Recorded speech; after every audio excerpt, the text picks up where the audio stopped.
Hello and welcome to Love All Digital. Today I'm going to look at how to give your photos a painterly effect. It is most often used in landscape photography to give a soft, dreamy appearance. There is also a place for it in portrait photography.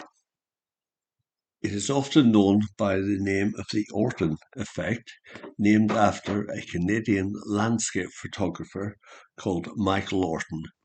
He developed the technique in the 80s using slides or transparencies by sandwiching two together, one sharp and one slightly out of focus. I will be using Affinity Photo, but this technique can be done using most photo editing software. We have our image, we've done all our basic editing.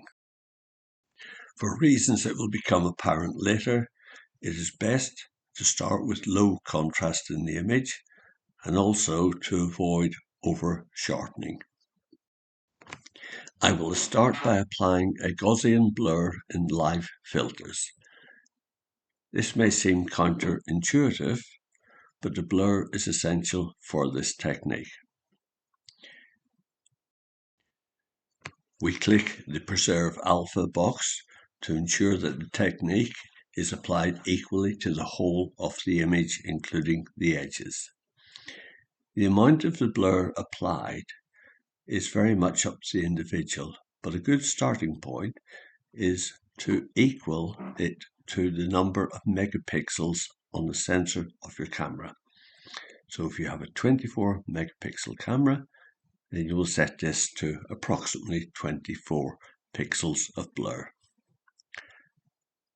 Now you can see that the image is very indistinct.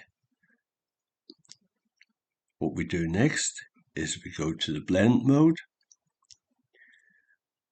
You can try looking at different options with this, but it is usual to use the overlay blend. Soft light is also sometimes used.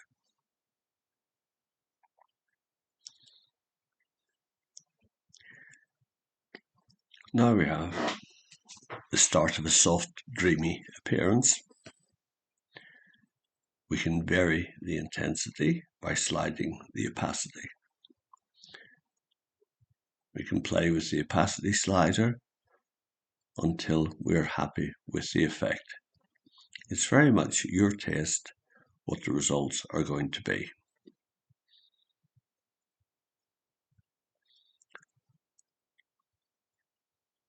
So I'm happy with that, and I will close this filter. You will notice that the contrast in the image has increased dramatically. This is why we kept the contrast low before we started. We can now make adjustments to that. We'll go to Live Adjustment. We can either use brightness and contrast, or we can use levels. More often than not, I will use levels, but it will depend very much on the individual image. I will adjust the sliders, adjust the black and white levels, and also adjust the gamma range. By doing this, you can vary the effect to what you want.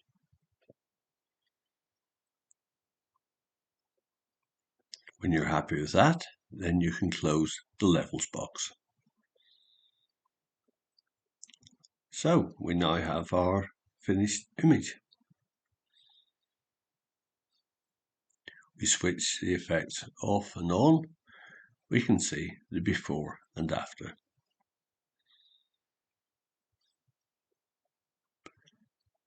We can also look at that by sliding the history slider back to the beginning. This is our start. This is our finish.